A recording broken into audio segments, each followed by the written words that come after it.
Opposition activists that CNN has been speaking to have been saying that once UN observers leave specific areas that they were visiting, those areas are then coming under fierce and sustained assault.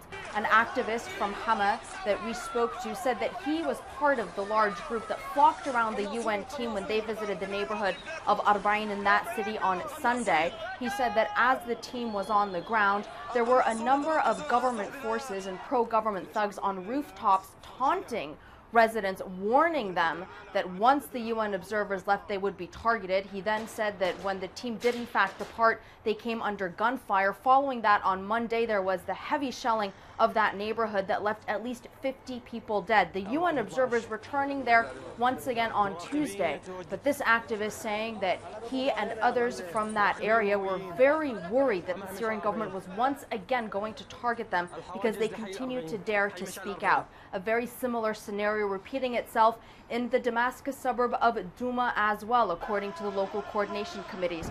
It too coming under heavy sustained shelling just a day after it was visited by the UN team.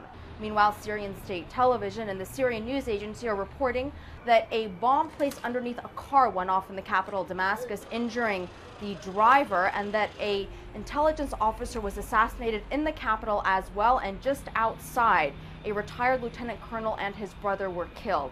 And so while violations do seem to be taking place on both sides, opposition activists are pointing out that it most certainly is the Syrian government that by and large is not sticking by its pledge to remove tanks and troops from cities and towns, that it most certainly is not adhering to this so-called ceasefire. In fact, many are saying that at this point in time, Kofi Annan's 6-point peace plan is dead before it had even begun.